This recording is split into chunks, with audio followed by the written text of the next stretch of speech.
What's up, guys? ArtistVersion1 here, and welcome back to another episode of the Three-Way Dance Wrestling Podcast. And of course, you can't have the three-way dance unless you have three people. And joining me, as always, is Shelby, aka Shubs. Heyo. And as always, with Nick. Hello. And guys, this is episode 10. We made it to episode 10, guys.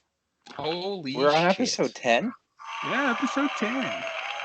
We haven't heard that one before. I know, right?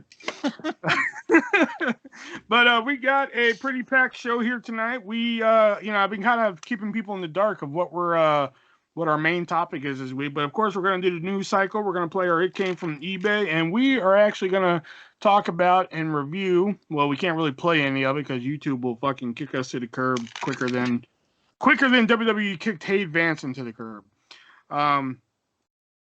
Okay, fuck y'all. That was funny. Okay. Oh. Tate Vance, he didn't even get on TV. Hence the joke. Anyway, we're going to talk about the 1985 The Wrestling album. And, of course, the Sports List of the Week, which I picked a good one this week. You guys are going to like that. And, of course, we're going to have a Wrestling Fact of the Week, and we have some listener questions, however you want to put it. So let's go ahead and get right into it. I've picked out some news articles here, and the first one being, there's been some rumors going around. I don't know if you guys have heard this one, because this one kind of just snuck up on me on Instagram here. So I read the story, and I was like, wow. Alexa Bliss, apparently there's some people in WWE Creative who are pitching the idea that Alexa Bliss and Lily, the puppet, win the WWE Women's Tag Team titles. Okay. So I guess they're just like, okay, guys, so how do we kill the WWE Women's Tag Team titles? Oh my god, that's amazing. So, watching Raw last night, I had two thoughts. I still hate Adnan Amber. We'll get to that. Calm your shit. Are they going to put the tag titles on Alexa Bliss and Lily? Got it. And now that you say that, I'm like, oh no. Listen, I'm all for. Listen, anybody who knows me knows I'm all for like kooky, zany, fucked up ideas. All right. Anybody who's ever played fantasy with me and have heard some of the ideas I have pitched before knows I'm into coony, zany, fucky ideas. But this is one where I'm just like, no, okay, I draw the fucking line here. Fantasy's different. Like I know, but like still, like you kind of keep some. I mean, like I once wrote a promo as this Lacey Kenny Evans. Omega level bullshittery. I once wrote a promo as Lacey Evans where her daughter did a Hurricane Rana onto fucking Britt Baker, and that seems a little bit more in the realm of possibility than Bliss and a puppet winning the tag titles. reality, yes. Yes. You know? It seems a little bit more reality based. Hey, Shawn Michaels and God were a tag. That's more reality based. At least Exactly. I would the buy tag team Shawn belts. Michaels and God as tag team champions before this. But I saw this and I was just like, oh Christ. Braun Strowman and Nicholas were tag team champions, so I mean, let's. Yeah, but at least they had think about it. Okay, but but at least they had the common But knowledge. if they- Like, okay, Nicholas won the tag team title at WrestleMania. The next night, they're just like, well, he's a fucking kid. We got to forfeit it. They didn't Okay, wait till the but- next but- pay-per-view to be like, okay, let's put Nicholas in a rematch here. hold on a minute though. What if you put the tag titles on Bliss and Lily, but then Adam Pearce comes out and he says, "Okay, hold on a minute. That's a doll. We can't do this because that's a doll." And Alexa Bliss is just like, and then like Nikki Cross comes out dressed up as Lily, or you put Nikki Cross back with Alexa Bliss or something. I don't know. Just have You don't Alexa even know Bliss where to and go Nikki with it. Cross win it.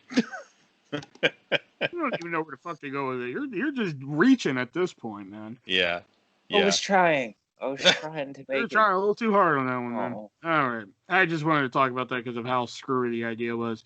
Next up here, coming from SmackDown, Mr. Aleister Black made his return to television, like actual, not just promos. He showed up on SmackDown, and it looks like he's going to be in a feud with Big E. And some people have noticed on Instagram, I've gotten some news from Instagram apparently this week, Wow. Yeah, I know, right? Apparently, either Black or WWE Creative, but I would bet every dollar I have that this was Black's idea. But Black is keeping some continuity. He came back with 2 different eye colors to sell that he took the the corner of the stairs in the eye. Nice. Point that out. So, how do we feel about Aleister Black coming back, feuding with Big E? It looks like Pretty cool. I'd be game for that. Depends on how they sell it, I guess. Yeah.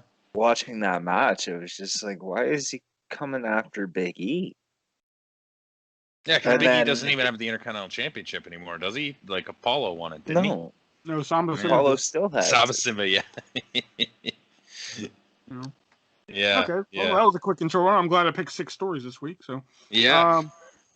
And the rumor going on it's going on as we it's going on as we talk right now, so we'll know about it after we record this. But the rumor is that the $1 million championship or the $1 million title will be making a comeback to NXT because we all know they need another. Oh my title God. right $1 million Grimes. $1 million fucking Grimes. Oh my Is God. that who's they're giving Yeah. the belt to? Assumingly. Yeah.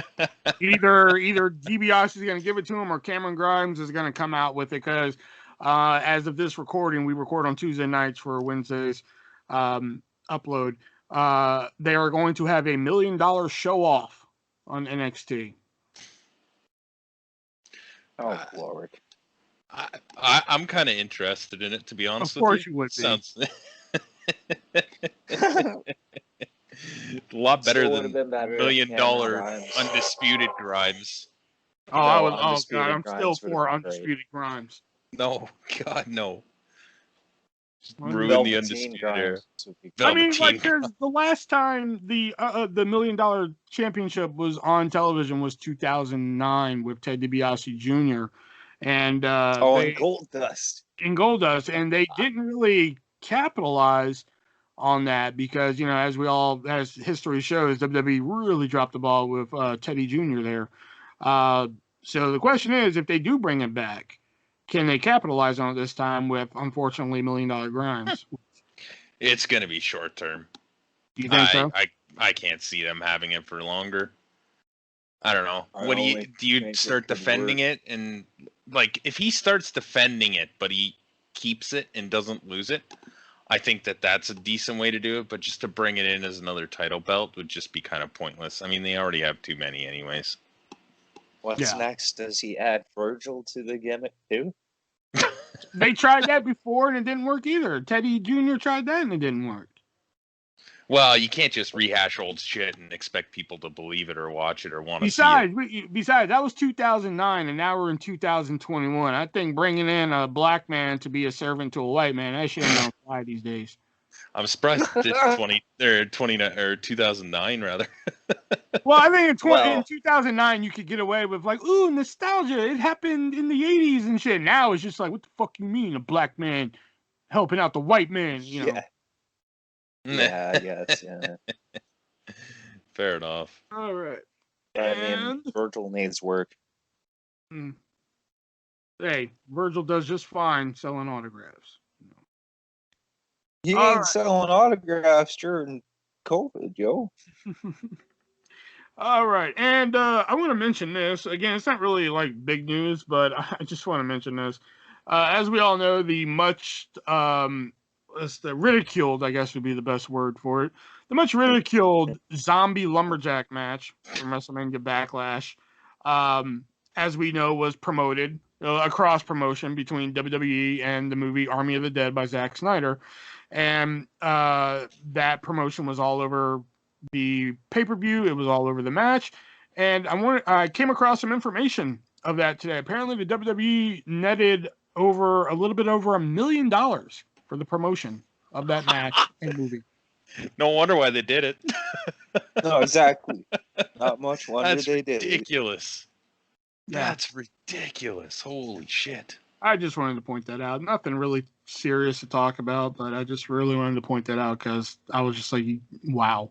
That Even shit, Batista thought that it was bullshit stupid. we had to sit through cost at WWE, or no, cost whoever promotional of Army of the Dead $1 million. That's insanity.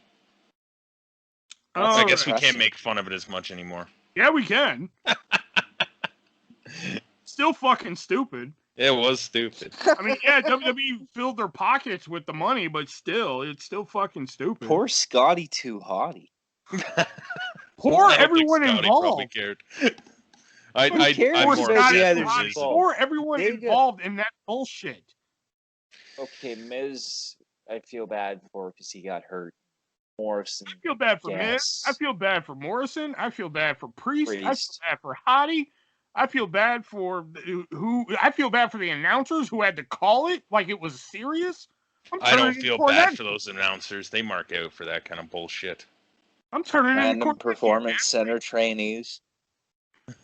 Well, Yeah. fucking WWE don't know how to promote shit. It's not a fucking wrestling show. Okay, sorry. All right, and probably one of the stories, Nick alluded to earlier, and probably one that he is actually excited about. The lead announcer of Monday Night Raw, Adnan Burt, no longer with the company as of this afternoon. Me personally, me and Nick are gonna have polarizing opinions on this, but me personally, like I said, he wasn't the best. You know, he did have some slip ups, but like we mentioned before, I believe a couple episodes back when he was trending on Twitter, he's openly admitted that he was just like, shit, I'm a little out of water here and everything. And he did lean on Saxton and Graves to carry him and everything, but he openly admitted that said, hey, fuck, I'm a fish out of water. But he tried his best, and he's 100 times better than fucking Tom Phillips, and I'm pretty sure that's who they're gonna go fish out of their fucking boat on the railroad track, the fucking get to replace him. Dick? I'm so glad they got rid of that Dank. It was just awful. He did not get better. He did. If anything, he got worse. Like, even watching Raw this week, it was like the reason I shut off this program is because this guy can't sell anything. He can't. He doesn't know the product. He doesn't know these people. He doesn't. I think he at least knew the product and people, because it's not like Charlotte came out and he's just like, coming to the ring as Becky. I mean, Charlotte, he didn't pull a fucking Mike Adamle and call him Jeff Harvey. So you can't say that he didn't know the people. But the way he sounded was it's just awful. And I mean, if it means that Tom Phillips is back for a bit, that's fine. I would personally prefer if they get Vic Joseph and let Barrett do NXT with Beth Phoenix, but or where's Nigel McGuinness? What's he? Is he stuck in the UK? Yeah, he's probably stuck. Yeah, he's doing NXT UK with whoever their lead announcer is. I don't know the guy's name. They might put Kevin Patrick on there though, that British guy. Oh, okay. I'd like to see what anybody but Tom Phillips. I'm fucking so over Tom Phillips. Kevin Patrick does main event with Byron Saxton. He's not bad. I don't care if they fucking. You remember that viral video that went viral a couple of years ago? The man with the golden voice, the homeless guy. Oh yeah. Get him. I don't even give a shit. As long as it's not Tom Phillips. No, we need the 10-man team on Raw. The 10-man team. Go get Don West. Oh my God. Yes, get Don West. Lit every Monday with Don West. Oh my God, did you see that? He just punched him in the face. Are you serious? Don West with Corey Graves and Byron Saxton. Corey Graves would lose his fucking mind working with Don West. Byron would love it. Are you seeing this, Byron? Are you seeing this? Oh my God, Corey, that was an unbelievable move. He extended his arm and put his hand into his face. Corey, what's that move called? That's a punch, Don.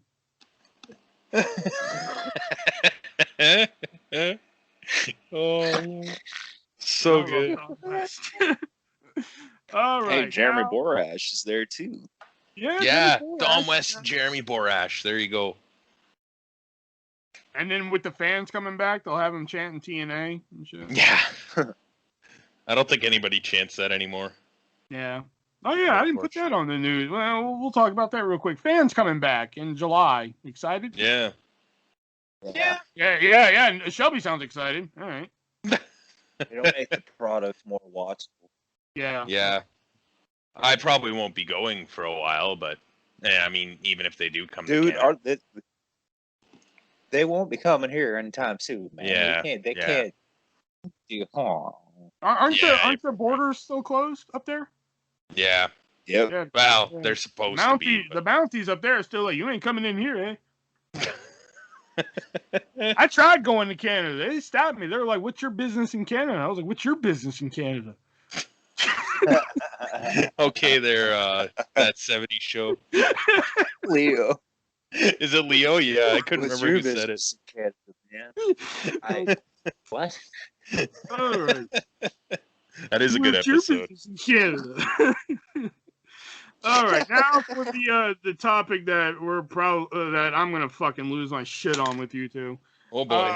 Yeah. That's why I saved it for last. It's like the second thing I wrote down. It would have been the first, but I got on and saw that Adnan Virk was parting ways with the company. I was like, oh shit. So coming out of this weekend, of course, last week we had some NXT releases. We lost Kavita Devi, Jessamine Duke, what was the other guy's name? There was a couple guys. Alexander Wolf, but there was another guy though. Can't remember his name. I don't know. And there was the referee who apparently stirred some shit. Drake Wirtz. Yeah, Drake Wirtz. Yeah. That idiot. Yeah. And then we thought the worst was, well, I thought the worst was over apparently. And then a couple days later, NXT standout, in my opinion, somebody who's had some of the best matches in NXT, the Velveteen Dream, aka Patrick Clark, was released from his contract. So we kind of already had a little bit of a discussion about this in the group chat that we have, where I kind of almost lost my shit there. But here's my opinion. Okay, before you two even jump on it. Apparently, now for those of you listening there, Velveteen Dream apparently was not released because of the allegations. According to Velveteen Dream, he was. For those of you who don't know, Velveteen Dream was accused of quote unquote grooming of two young boys. According to him, that didn't happen. And then even WWE released a statement claiming that they sided with the Velveteen Dream, and then he was even cleared of that. But a source of bad timing happened, because they did remove him from television when these allegations happened, which was, I will say, was a fair thing to do. They had to, remove him from the public eye for a minute. Yeah. But then he was also in a car accident very shortly after this as well, which he received some sort of injury. I don't know what the injury was. And then he came back to TV and had a takeover match for the North American title. Then he had another one with Kushida, and then just pretty much disappeared for a while. And he would show up periodically just to job to somebody. And then we finally got the news of his release. And I think this is one of the, I mean, we've all, seen people come and go in the WWE. I mean, we recently had Black Wednesday or Thursday, whatever it was, a couple weeks ago or last month, with Samoa Joe, Billy Kay, Peyton Royce, and among others. Mojo. Among those guys leaving and everything. But and we always say, well, if WWE would have, kept this guy, it would have been different. This one, I'm a firm believer in. If they would have kept Velveteen Dream, they'd have a license to print money. I mean, this is somebody who would go out there and there's been many times where you don't look at a Velveteen Dream match on the card and you're like, well, that's not going to, whatever. People go back and look at War Games, the first War Games that they did. No one gave a shit about Velveteen Dream versus Aleister Black until that match happened. They had one of the best matches on the card next to War Games. Other than War Games and Velveteen Dream versus Aleister Black, name another match on that card. I rest my case. My issue with a license to print money would have been the main roster would not have been kind to that gimmick. But now we're living in a time where, you know, people like Tommaso Ciampa and Johnny Gargano, they don't want to go to the main roster. You can stay in NXT for as long as you fucking want. Look at Adam Cole. You know, look at Kyle O'Reilly. But look at the amount of damage that has been done to NXT simply because of the CWC in the pandemic era. You can't sell stuff as a I mean, you can't consider it a license to print money when you have pre-produced video boards with recycled footage from Raw and SmackDown. And so the longer that they're stationed there, the more some of these guys are gonna just kind of stagnate because they don't have the medium that they did. One of the things that made NXT good in the first place was the fan atmosphere. When you take that away, some of these gimmicks just aren't getting over. It's honestly the whole product is just hard to watch. I don't enjoy it. Well, still, even with Raw, SmackDown, NXT, it doesn't matter. Well, still, even with the handful of people they had in the CWC, Dream was still over as a heel. When he came back, when he finally came back, he was a heel, and fucking this shit got over. When he had his feud with Kushida and shit. You know, so you can't say that he wasn't. You know, you can't say that he wasn't over, despite. I mean, yeah, maybe some people were booing him because of the said allegations, but still, Eric Bischoff himself said, "Controversy creates cash." It's not untrue. You know, maybe they were booing him. I wish they would have done more. Maybe they were booing him because of the allegations. Well, shit, they were still getting a reaction. Yeah. I wish when you're a publicly traded company like that. When you're a publicly traded company like that, that kind of shit sticks. But I mean, they did clear him of that, but that wasn't the reason why they let him go. Well, according to Dream, because Dream did release a statement saying that is eventually what led to his release. Was that the other article you guys posted? Yeah, I forgot to read that one. Yeah. He basically released a statement saying, like, hey, he opened his DMs for people to message him and say, hey, you know, whatever. And he got talking with somebody who was just like, how do you get into the wrestling business? So, and the person he was talking to didn't really believe it was Dream, even though he had a blue check mark next to his name on Instagram. So he sent a voice message acting as the Velveteen Dream. That was one of his main things, is that the Velveteen Dream is not who he is. The Velveteen Dream is a character, you know? And one of the things he asked was about his physique, you know, because in the wrestling business, your physique is one of the things that, you know. one of the most important things. Exactly. Yeah. And one of the things, and, you know, the thing that everybody latches on to is the what school do you go to? Well, he didn't mean like, hey, what middle school do you go to, kid? You know, he meant like, what wrestling school do you go to? You know? And then by the next morning, people took it and ran with it as something else. And then all of a sudden it's, oh, Velveteen Dream is grooming people. You know, and then even WWE, you know, they sided with them. Yeah, they took him off TV for a little bit, which I think was a fair thing to do. I mean, I think Jack Gallagher would disagree, but whatever. I think he would be a little pissed about that decision. You know, but my thing is, if you're gonna side with him, if you're gonna side with Dream and say, you know, we side with him, this didn't happen, it's a misunderstanding. Why keep him on the payroll for as long as you did? And bring him back to television seldomly, you know, even push him as a heel, like, fuck, you know, like, okay, we're going to put him back on TV. We know people are going to boo him because of this shit. And they even ran with that. They're like, fuck, people are going to boo him. Fuck it. Run with it. And they did. They ran with people booing him. Good heel. You know, they ran with people booing him and shit just to, like, again, keep on and offing him on TV. Like, they put him on TV, like, all right, sweet, Velveteen Dream's back. And then, like, for fucking 4 weeks, he would be gone again. Then all of a sudden, Undisputed Era's in the ring, and all of a sudden Dream shows up, and it's like, what the fuck? Why are you here again? You know? And then just to fucking fire him. Yeah. Like, if this was just the end result all along, if the allegations came out, why didn't you just let him go then? At least then I would be a little bit less upset about it. I mean, I would still be a little pissed that they fired Velveteen Dream, you know, but at least then I'd be like, okay, well, I can kind of see why they did it, even though, you know, it could be misunderstanding. But here they're like, he's innocent. He didn't do it. We got to take him off TV for a while. Okay, fuck, we'll put him on TV. Ah, fuck it, we'll take him off TV. Ah, fuck it, fire him. So the rumors of, like, his backstage antics weren't true then? That I'm unaware of.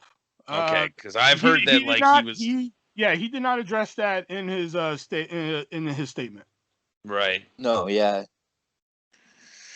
And still, like, hey, and like I said before, you know, John Cena was a dick, and I'm pretty sure Alex Riley and Ken Doane and Brodus Clay would all fucking be like, yeah, he was a dick.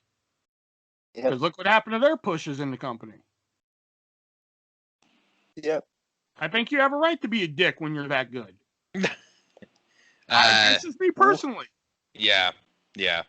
I'm not condoning if John Cena was that way too, but I disagree with that. If you're gonna be a dickhead, then fuck you.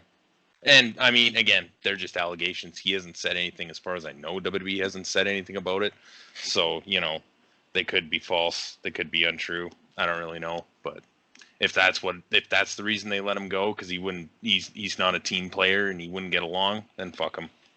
That's all I'm gonna say. Well, if that Well, your turns opinion out is to be wrong. true, then if that turns out to be true, I can agree with that. Yeah. I mean, you don't really belong if you're gonna be like that. Yeah. Both of your Like opinions are. that's not. I mean, because people in the wrestling industry have to work with people who are a dick all the time. Booker T and Batista had to work together. They didn't like each other. Yeah. You know? But if your entire locker room doesn't like somebody, And that's just the thing, like how many people didn't like him. If it was the whole locker room, then yeah, like you gotta figure that out. You gotta get Well, rid you of some. can't help it when an entire locker room is jealous of you because you're that damn good. I don't think that's true. I'm I not think sure it if they is. were jealous of somebody that wasn't getting much TV time Yeah, exactly. or title reigns or Yeah. I mean, to be positive fair, attention. you know, You're putting talking about somebody who, like, whenever they were in a big time match, or not even in a big time match in NXT, you know, came out there and performed.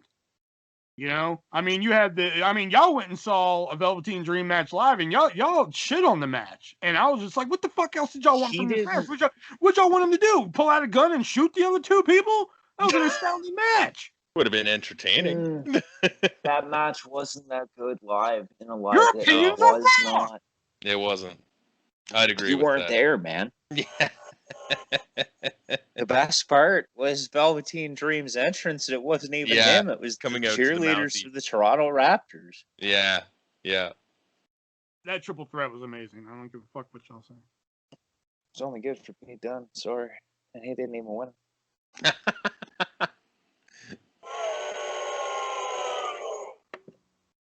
All right, well, that went a lot smoother than our group chat went, because in the group chat, I was about to kill the both of them. Can't All even right, get across so- the border, dude. So I mean, Yeah, that's fair. Do what? What was that? can't even get across the border. Oh, you It's can't get not across the considered border. essential So travel. you can't really kill us. Well, no, I mean, like, verbally, I thought we were gonna. Thought it was gonna be worse than that, because you guys don't know, in the group chat, I was sending voice messages where I was just like, I don't even know what to say. You know? Oh yeah, are you taking shit? Yeah, I was just like, I just. That's because sometimes it was it's just fun to get you fired up. You didn't clarify. You didn't clarify. Were you? No, I wasn't. I was just dumbfounded. Like, I just didn't know what to say anymore. Anyway, the bottom line is, I originally started out this whole thing by boycotting NXT.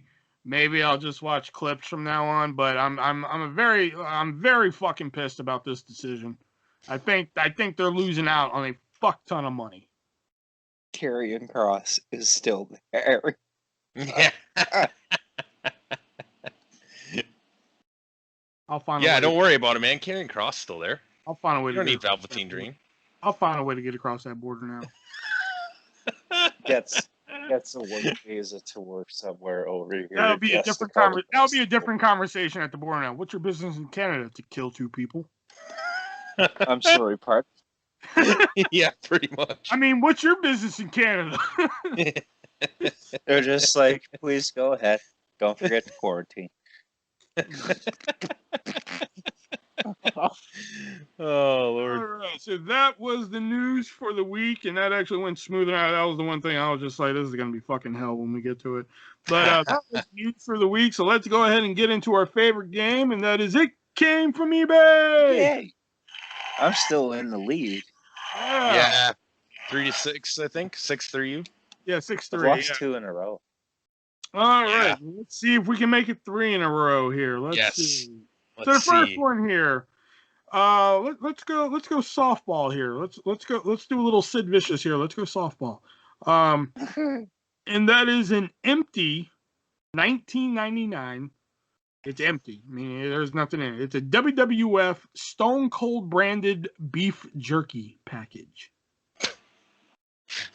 It's empty. There's nothing in it, but it's a Stone Cold branded WWF. I don't know if that makes it worse or better. So, Shelby, how much is the empty WWF beef jerky Stone Cold branded beef jerky package going for on eBay? We're going to go with $50. $50. Okay. Nick, how much is the empty beef jerky Stone Cold WWF branded going for on eBay? $3.16. Yeah, Shelby, you aimed a little too high there. It's only going for 99 cents. 99 cents. Yeah. I can't believe it's even going for that. It's garbage. Yeah. All right, let's see. Which one do I want to do next here? Okay. All right, let's do this one. This one seems fun. This is a fun one. 1991 Titan Sports branded Jake the Snake Roberts rubber snake with bag. And it's like a little toy rubber snake, and like the bag, you know how Jake would carry the snake to the fucking ring and shit. That and the bag says, awesome. And the bag says Jake the Snake on it. So, Nick, how much is the 1991 Titan Sports rubber snake with Jake Roberts bag going for on eBay? I want that. At $49.99. Probably want it after the price, but I say $49.99. $39.99. All right, Shelby, how much is the Titan Sports rubber snake with Jake Roberts bag going for on eBay? Did you say $49.99, Nick, or 400? Yeah. Yeah. Okay. $50. You're such a. I hate you. Shelby gets it because it is actually going for $100. Oh, wow! You still want it? I mean, it's better than the 1991 foam urn for $16,000. Yeah, that's true. $100. I mean, that sounds really cool. $100 for a snake bag. I'd have to keep it in the bag at all time because I'm terrified of snakes. But... let's see here. Okay, all right. Now let's get to our third item here, which is usually our ass blaster. Yeah. All right, this is a good one. I like this one. Tully Blanchard signed. It's not Tully Blanchard signed, but it is signed. It is a WWF WrestleMania 2000 magazine. Oh. And it is signed by the following people. Oh, wow. X-Pac, Al Snow, Crash Holly, the Big Boss Man, S.A. Rios, Taka Michinoku. S.A. Rios. Taka Michinoku, Lita, Bob Backlund, Jacqueline, Big Cat Ernie Ladd, the Fabulous Moolah, Jim Ross, and Chris Benoit. Wow. Whoa. Wow. So, Nick, how much is this WrestleMania 2000 magazine signed by all these people going for on eBay? Oh boy.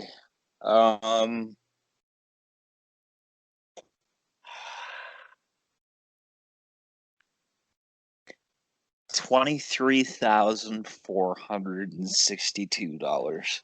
$23,462? Yep. Okay. Shelby, how much is this magazine going for? Oof. 40,000. 40,000. Okay. I feel like I'm way too high. You are. You're both way too high because believe it or not, it's only going for $5,699. That means I win. Yeah. Okay. Yeah. That's all he cares about. He's just like, I still win. Should have said $10,000 like I was thinking. Yeah, you would have had it then. Yeah. That's wild, though. Some of those people that had signed that. Like, the amount of people that signed it too. And S.A. And Rios, did he even have a match at WrestleMania 2000? Who? S.A. Rios. Yeah, he was in the hardcore battle royal, but you got to think Taka Was he? didn't have one, Backlund didn't have one. Plus, Backlund was Ernie in Ladd. like. Backlund was kind of Kurt Angle's manager at that time, though. Yeah, that's true. But you got to think too. 1, 2, 3, 4, 5 of the people that I named here are no longer with us. Yeah. Crash, Big Boss Man, Ernie Ladd, Moolah, Benoit. Yep. What? Benoit's dead? When did this happen? Oh. Well, you Good see, one. Oh, I don't know if you guys heard, but Mattel is finally releasing a Chris Benoit figure. Oh boy. Yeah, it's Really? gonna come with. It's gonna, you know how the elites usually come with like accessories and everything. The Benoit wasn't gonna come with a free weight machine. No. That's horrible. That's horrible. Pretty much. I was waiting for Nick to catch that too, because at first he was like, "Oh," and then there was like a pause. Oh, that's horrible. All right, so now let's talk about 1985 as a wrestling album. But before we do that, we got to give a shout out to one of our sponsors from the show, and that is repsports.com. And what repsports.com offers, they offer a wide variety of workout-related material there for you, such as Raise Energy Drink, and they have it in both liquid and powder forms. They have also the Broken Arrow pre-workout. So if you also need that little bit of motivation to get you into the gym, get you motivated and such, even though the actual powder doesn't get you motivated, because only you can get yourself motivated. And also, if you're all hyped up on the energy and everything and need to come down, they also have the Hyper Sleep powder as well. Get you down for a nice sleep at night. And also, they have a wide variety of hats, t-shirts, long sleeve t-shirts, all that great stuff there with the Rep Sports logo and the Raise Energy logo on there as well. And you can get all these products, like I said, at repsports.com. And if you go over there right now and use my checkout code ARTIST, ARTIST, you will save 15, that is 15% at checkout. So head on over there now and let them know that the Artist V1 from the three-way dance sent you. All right, so let's get into it here. We have 10 tracks to talk about, and that is the wrestling album which came out in 1985, and this was Vince McMahon's attempt to get into more homes at the time, you know, get more eyes and I guess at this point ears on the WWF at the time.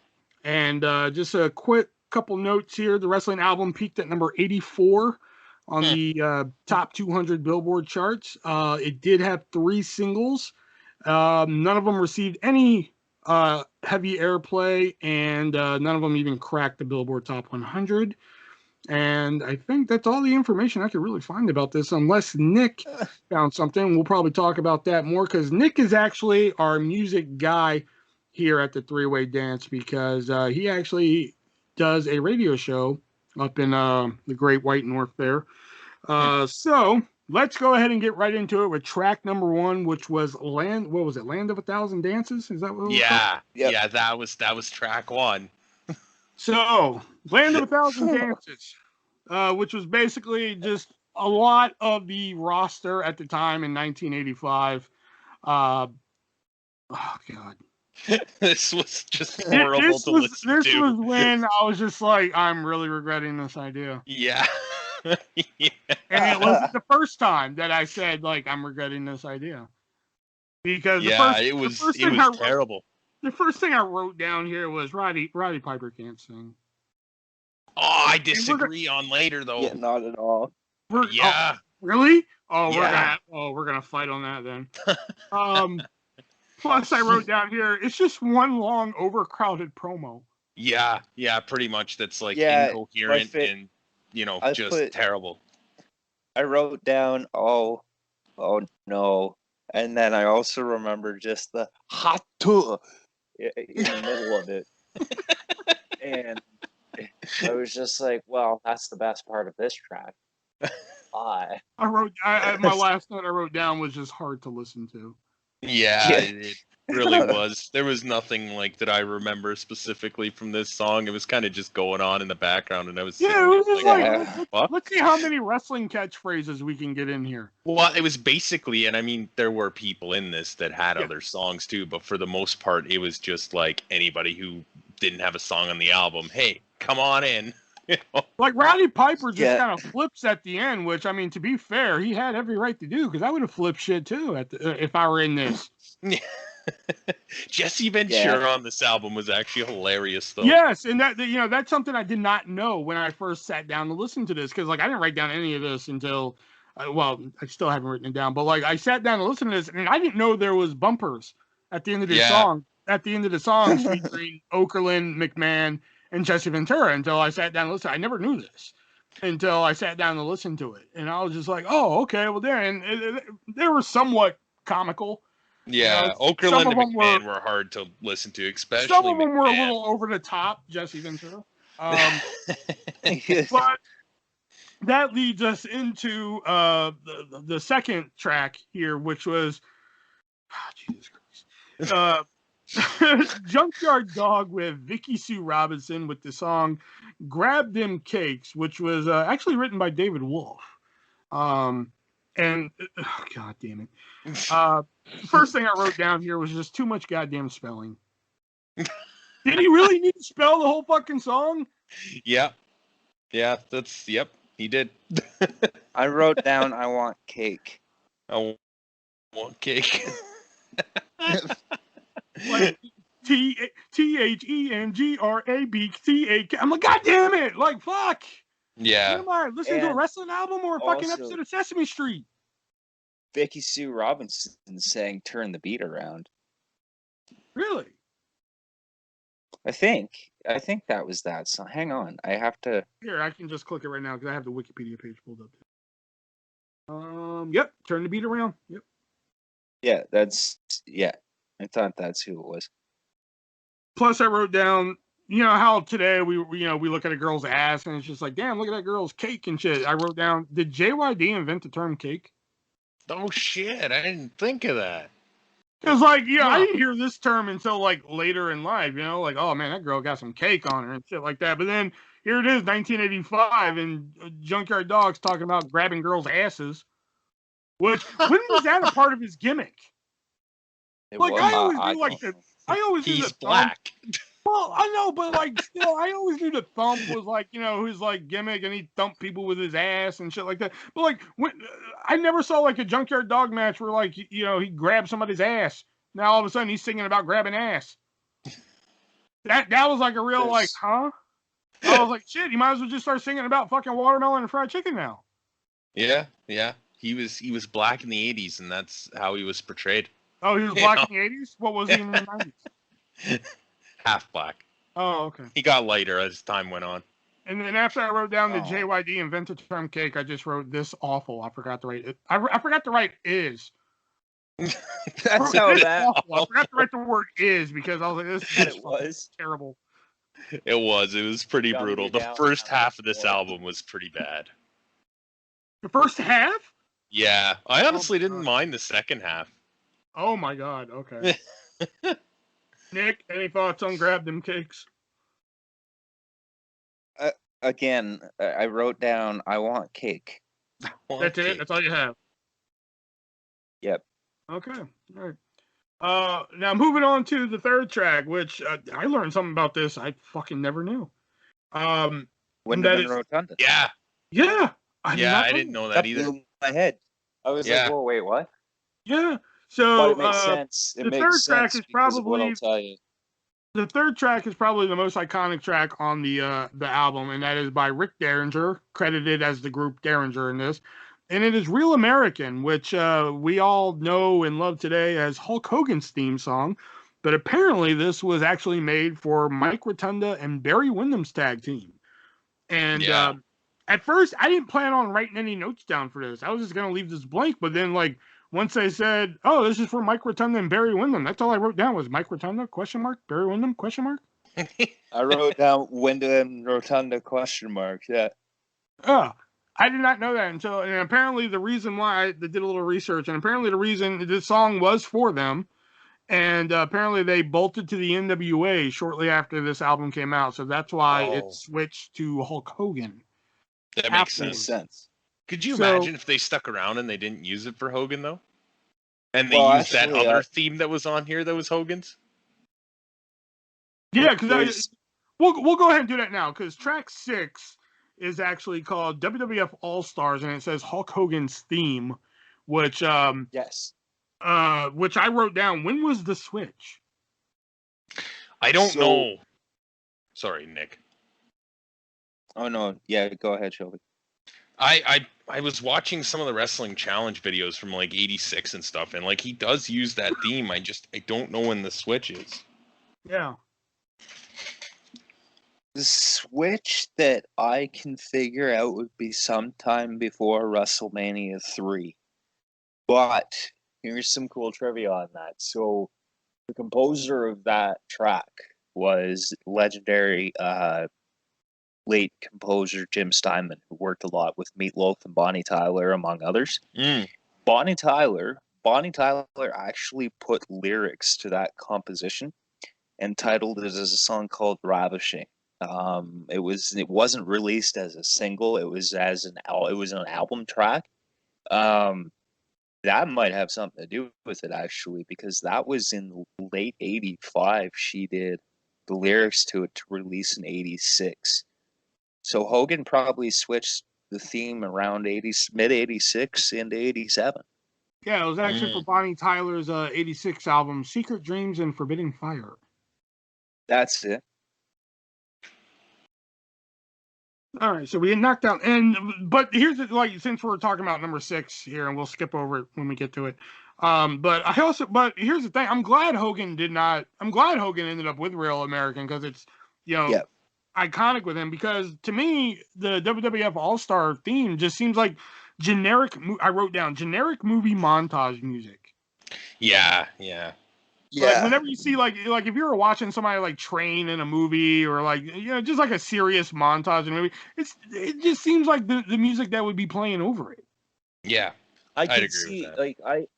when I listen to that, I think, like, besides the Bonnie Tyler version of lyrics and stuff, if I listen to what is considered as Hogan's theme, I guess I'm just like, I picture a Rocky type deal. Or like, I'm going to get like a John Wick type deal, like, you murdered my dog, so now I'm coming to get you. See, I playing get in the what you mean with background. that. Yeah, that's what I got from it. All right, so that's 3 and 6 we knocked out. Okay, number 4 is I'll say it right now before I even say what it is. Probably the best song on the album. Oof. Yep. I don't know. What? Yeah, Oh my not God. my I really favorite. like that song. Not my Number favorite. 4 is actually from Jimmy Hart, the mouth of the South, Jimmy Hart, and that is "Eat Your Heart Out, Rick Springfield." And I gotta say, the notes I wrote down here was Jimmy Hart has pipes. It's catchy and it's a toe tapper. I really enjoyed this song. I have it saved on my Spotify. Yeah, I think I'm gonna go listen. several This is probably the only song from this album that like I'll probably find myself going back to listen to. I actually could. Oh man, I love that song. So Yeah, I because like I heard like this is how I actually ended up getting the idea for the episode. I was watching like a lot of '80s commercials, which is how I ended up sending y'all the Paul Orndorff Hulkamania set. So, and like it was a little snippet of this where I was just like, because like I know Jimmy Hart has a history of music. He had a number 1 song in the '60s with the Gentrys and such, but Keep like on dancing. yeah, but like this song right here, I was just like, wow, like, because looking at all the rest of the songs on here, like this has nothing to do with any other fucking song on this album. Nope. Nothing. No. It has no wrestling relation. The only thing wrestling related that it has to it is Jimmy Hart singing it. Yeah. And the bumper, which is like the introduction and outro, But I think Jimmy Hart easily had the best. They could, and the funny thing is, it says right here, where's it at? Okay, here it is. The 3 singles that were released from this album were Land of a Thousand Dances, Grab Them Cakes, which, why? And Don't Go Messing with a Country Boy, which we'll talk about later, which I'm like, of all the songs, out of all 10 songs you could have released from this album, you didn't release Jimmy Hart's Eat Your Heart Out, Rick Springfield? That actually could have done well, I think, at that time frame. Yeah, probably. Now, I said it's one of the best, and Shelby disagreed, so I want to know what Shelby's beef is with this song. I think it's probably what I'm surprised it's not one of the more famous songs. It's not that I hate this song, I just didn't care for it as much as some of the other ones on this album. Okay. That's all. Okay. All right, coming in at number 5. Oh my god. Oh my god. Trivia Did on they this, just too. give Captain Lou Albano like a bottle of rum and say, hey, say your name a lot and do some other stuff? Number 5 There's is source to number that. 5 is apparently Captain Lou Albano and George the Animal Steel, which I did not know that until just now. Captain Lou's History of Music / Captain Lou, which I just want to read y'all my notes real quick. Yeah. Captain Lou can't sing, comma, even his name. No. And then I wrote down, now this is like a 2.5 minute song. Now I want y'all to know that 2.5 minutes. Okay? I wrote down, I can't take this. Make it stop. Stop. And then I just I just skipped to the bumper. I couldn't take it. I think I was like 1.5 minutes into this fucking song. I couldn't take it anymore. It was brutal. I honestly think Captain Lou Albano was just hammered when he did this. This song was as bad. This song was 2.5 minutes long, but it felt as long as Hillbilly Jim's Hall of Fame speech. Oh dear. Okay, so there's actually I've got some trivia on Captain Lou as well. So If it's he was drunk while doing this, we know. Yeah. no, so there was a band called, well, is a band, I guess. They're still kind of considered a band, but it's very few original members, called NRBQ, that first formed in 1965. Back in the 80s, they worked with Captain Lou Albano. One of the albums they did, it was NRBQ and Captain Lou, and the title of the album was, let's see here, I forget. I think it was just simply NRBQ. Okay, Lou and the Q, sorry, is what it was called. Released in 1986, which featured the song title Captain Lou, which is basically a more a spruced up version of this horrendous track, if you will. It's a little bit easier to listen to, and Captain Lou Albano doesn't sound as hammered. I don't know how you could spruce up this track. This was just fucking awful. I this one and another song coming up here. I couldn't make it through it. There was only 2 songs on it. Well, technically 3, because like after hearing, I'll get to that one. But there was one on here where I was just like, all right, I've heard it. I can skip past it. But this one right here, I was just like a minute. I was either 1.5 minutes or 1:40 through it, and I was like, I can't listen to this fucking shit anymore. This was like the main one where I was like, I regret this fucking idea. Yeah, You know? It was brutal. This, George Steele just when I'm yelling writing in the down- background. When I'm writing down, I can't take this. Make it stop, then I know I'm in trouble. Yeah. So I don't know. I'm sorry, but like the sprucing up. Oh God, unless they replaced Captain Lou with like a good singer, they couldn't spruce this up.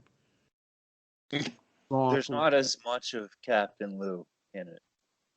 And then what Shelby said, Captain Lou, you're gonna sing a song on an album. Okay, what's my song? You're just gonna sing your fucking name. Yeah. Captain Lou, Captain Lou, Captain Lou, Captain Lou, Captain Lou, Captain. I'm like, fuck, you can't even do that right. Fuck, Jason Derulo can do that. Jason Derulo, like, fuck, he even makes that sound good. Also, where did he get his doctorate for being a historian of music? I'm curious. Oh God, I didn't even think about that. I don't even want to fucking know. The rest of the song makes you forget from, about like, the beginning. Dr. Nix. Hi everybody. He probably got it from that guy. This was awful. How is he even a captain? Yeah, that's true. Actually, what's he a captain of? God, I would trust him I would trust that man more on a boat than I would on a record. This is just I'm not sure fucking I would awful. even trust him on a boat. You couldn't even trust him on the Super Mario Brothers Super Show. God. Oh my God, he couldn't even sing that. Swing your arms from side to side. Come on now, do the Mario. You know. Jesus Christ. This is awful. Okay, all right. We've already talked about number 6. We did that with the Real American. God. Right, number 7 is Rowdy Piper's cover of what's it called here? For Everybody. Yeah, but it's actually a cover. Oh, the name of the cover is different. Yeah, I forgot who it's. Oh fuck, what is it? I can't remember the name of the band. It's a cover of a song called "Fuck Everybody." Ah, that's why I thought he was saying "fuck buddy." No, okay, okay. Again, here's my notes on this. I put "oh no" when I first started hearing him singing. I was like, "oh no," and then I just put shaking my head, and then I put, "who the fuck thought Piper could sing?" I fucking loved it, man. I absolutely did. And when I saw the track that was coming up next, I was like, "Oh no, please!" And like the Rowdy Piper one. And then when I heard it, I was like, "Wow, this is actually good." The last 4 songs I actually listened to twice on this album because I thought they were all really good. Yeah, man, I liked them all. No. And then, like, it didn't even sound like he was saying "for everybody." Like, I even wrote down "forever." Awful. Like, it sounded like you were saying "forever." And it, like, I'm like, I'm sorry. Listen, God bless Roddy Piper. Okay, great promoer, can do promos and shit. But like, I'm sorry, the man sucked at commentary when he was on the booth. Don't change my mind. And I'm sorry, but this man cannot sing.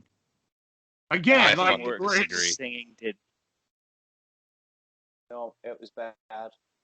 No, bad would have been an improvement. I fucking loved it. Oh, although I would rather listen to this.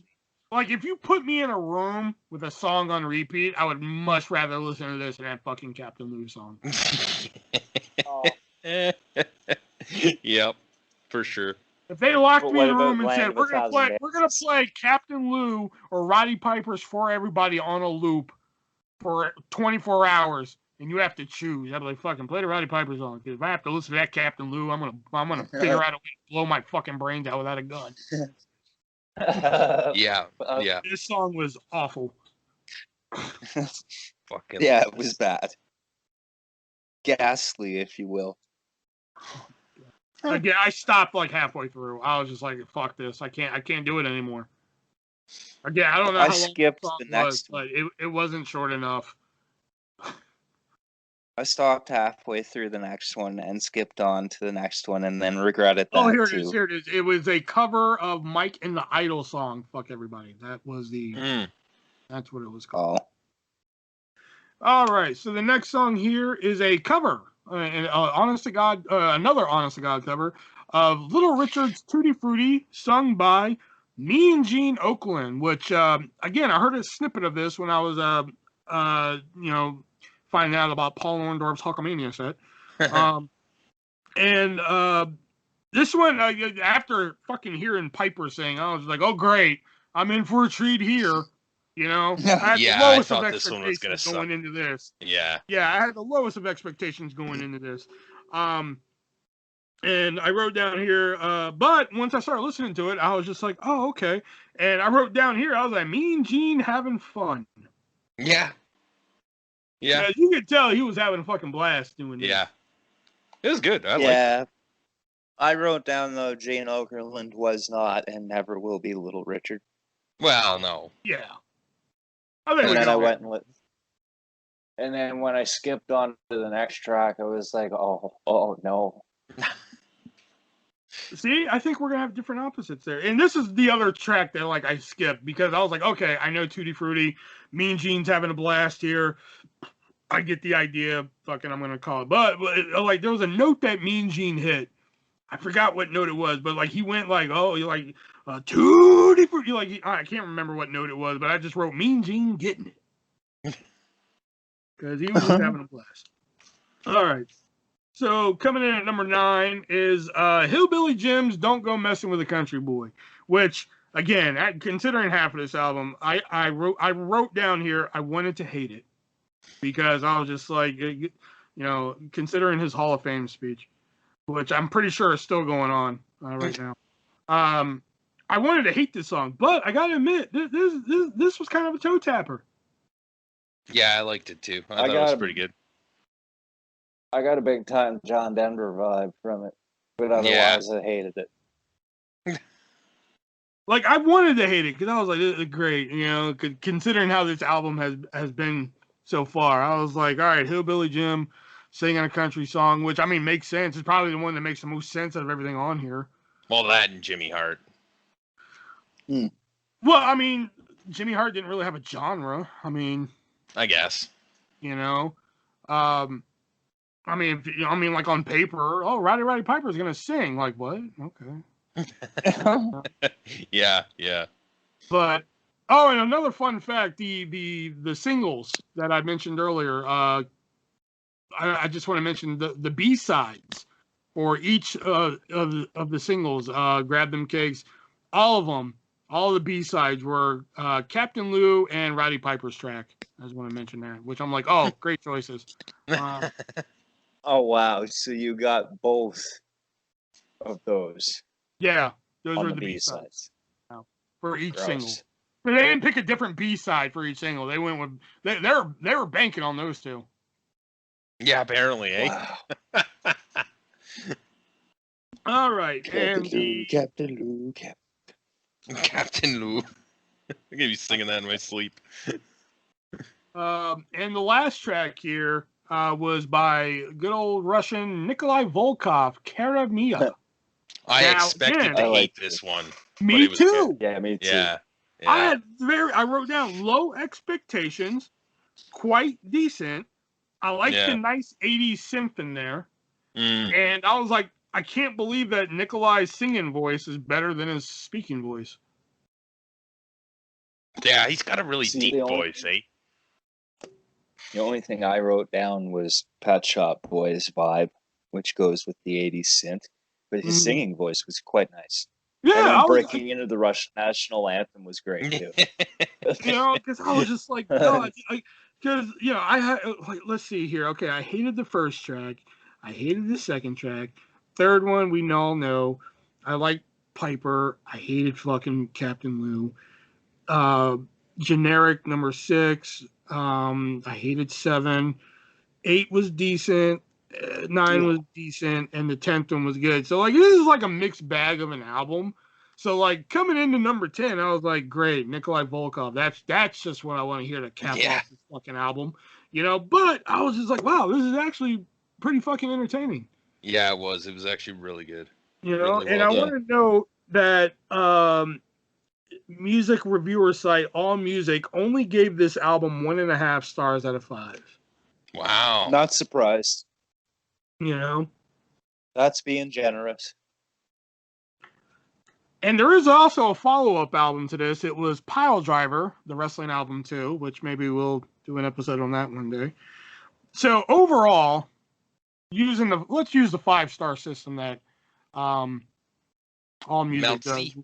What would y'all give WWE's first attempt into the music world here? What would y'all give the wrestling album?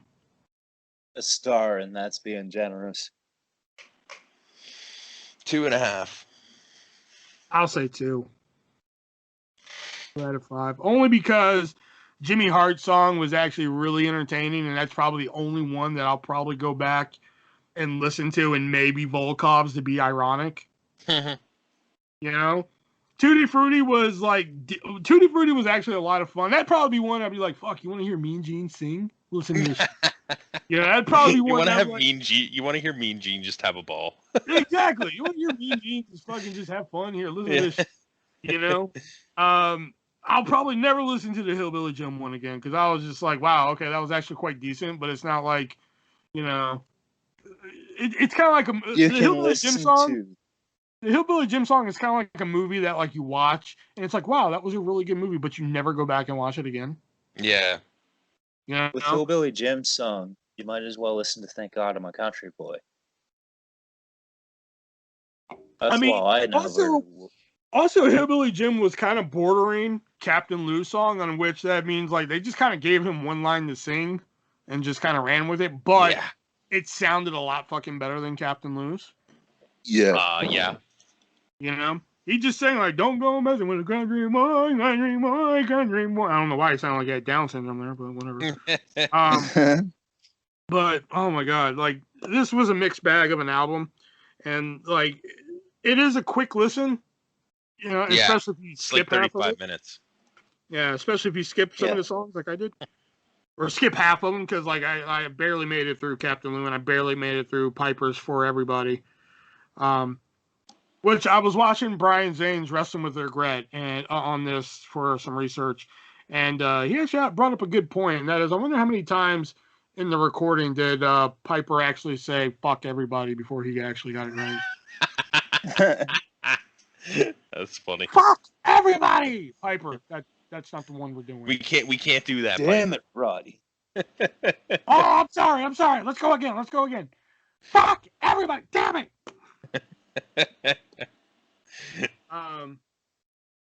So yeah, I think that's all we have to say about the wrestling album. Anything else to add? Any other tidbits that we found out? I was not as upset about listening to this as I thought it would be. Really? Yeah, I thought it was going to be terrible. I didn't expect to like anything on it. The Jimmy Hart one was the only one that I was just like, okay, yeah, I can get behind this. But the rest, I was just like, I was pleasantly surprised by some, but the rest, I was just like, oh, Jesus Christ. Like, I mean, Real American, I'm like in the middle of, because I'm just like, okay, we all know it. You know, I was just like, what the fuck can we say about Real American that hasn't been said before? Yeah. You know, the only thing that I really got from it, I was like, this was for fucking Mike Rotunda and Barry Windham. Yeah, that was crazy. I had no idea. Like, I didn't even know Barry Windham was in a tag team in WWE. I always thought he was in WWE as the Widowmaker. Well, the Widowmaker was after, wasn't it? That was like early 90s. Yeah, I didn't know that. I only thought he was in WWE as Widowmaker. Yeah. I mean, I always thought the USA team was Mike Rotunda and Beefcake. So, all right. So I guess that's all we have to say for the wrestling album there. And I'm gonna actually write down for my episode idea. I'm gonna write down Pile Driver, which that should. We should listen to the Wrestle Rock rap too. Wrestle Rock rap. I'll write that down. That wouldn't be, but it's not enough for a whole episode. But I'll write. No, but you could throw it on for like an extra on an album or something. So, join our Patreon for Wrestle Rock rap. Okay, there we go. Got those written down. All right, so now we will move into our Sportster list of the week. But of course, before we get into the Sportster list of the week, we got to talk about a wrestling fact of the day. I didn't forget this time. So, Nick, what is our wrestling fact of the day? I didn't forget. So, what do you got for us, Nick? Because we go into it blind. So, what do you got for us? Well, we're actually keeping musical with this one. So, and this actually is kind of topical as it comes from in his biography on Macho Man Randy Savage. According to Leapin' Lanny Poffo, he says that while Randy would have said the name Macho Man came from the mom, the mother actually gave him that name. Most of the origins of the name Macho Man and the flamboyancy of that character came from the Village People song Macho Man and the gimmick that they portrayed and the flamboyance of the Village People, which if you keep that in mind, I can see it. But to add to that, there's been a lot of stuff that Lanny Poffo has said over the years that is contested at best. There's been a lot of stuff that nobody knows if he's actually telling the truth or not because he likes to put his own spin on things. But yeah, I know. Isn't this the same guy who said that he would only go into the Hall of Fame if they inducted Macho, and Angelo? Yeah. Which, don't get me wrong, Lanny Poffo, great guy. I'm sure, and Macho, of course, and Angelo, I'm sure was a great wrestler. Never seen anything he did, but come on. what at that time when they inducted Macho Man, who would have gave a shit about Angelo Poffo? Nobody would have known who he was. Legacy wing, maybe. Maybe. But even to put the genius in, I'm not. Also, the genius going in would be like Coco Beware. People would be like, really? yes. Don't get me wrong. Also, Don't get me wrong. I love Coco Beware, but like again, when he went into the Hall of Fame, there was a lot of people like, huh? to add to that, Simon Cowell actually produced a song for the World Wrestling Federation. It was on, I think, the third album that WWF released. Maybe it was on Pile Driver, actually. Hang on. But look at... Yeah, so it was on the third one, because there was a song called Bigot on the third wrestling album. And that song was produced by, WrestleMania, the album, 1993. Simon Cowell produced it. Wow. And it was called Bigot? Executive produced now. Sorry, what? And it was called what? It was called Dig It. Oh, Dig It. I thought you said Or Speaking from the Heart, yeah. I call it Dig It. It's Speaking from the Heart, actually. Oh, okay, yeah, here it is right here. Oh, okay, he's not credited on Wikipedia, but okay. He's the executive producer, rather, sorry. Oh, okay. Oh, yeah, here it is, yeah. Yeah, with British A&R executive Simon Cowell, an executive producer. Huh, I'll be damned. Maybe that's one we should do for the future.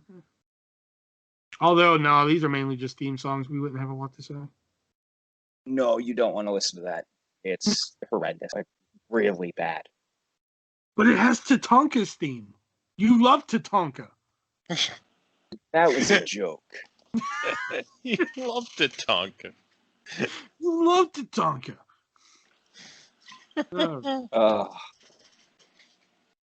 All right, so that was the wrestling fact of the week. So before we get into the sports star list of the week, let's talk about our other sponsor here, and that is hardtofindtv.com and their sister site, fanmadedvd.com. And, you guys remember the Drew Carey show? Yeah. No, you know what? I got a better one for you. You guys are Canadian. You guys know that show? I'm sure you do. You guys know that show, Corner Gas Animated? Yeah. Yes. Yeah, great show. But the sad thing is, they have not released any of those seasons on DVD, which is a Canadian crime. I'm pretty sure it's punishable by death. Pretty sure. Haven't done the research on that, but I'm pretty sure it's punishable by death. But if you really want a copy of Corner Gas Animated, all 3 glorious seasons plus their Christmas special, you could go over to hardtofindtv.com or their sister site, fanmadedvd.com, and you can email them and say, hey, I want Corner Gas Animated and their glorious Christmas special on DVD, and they will put that on DVD for you for a fair price. And not only will they put it on DVD for you, but they'll more than likely maybe even put it on Blu-ray for you. And on top of all that, if you tell them to put it on DVD or Blu-ray for you and you give them my checkout code ARTIST, you'll save 15% on that.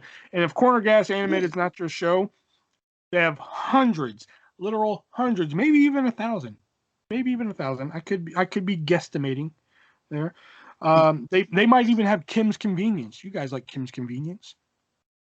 I don't actually, but you're ruining the plug. You're ruining the plug. Sorry. Okay, fine. They might even have Trailer Park Boys. Ooh. Love it. Yeah, now we're talking. Even though that's on DVD. But if you don't want to pay the store price for Trailer Park Boys, they'll have it there for you.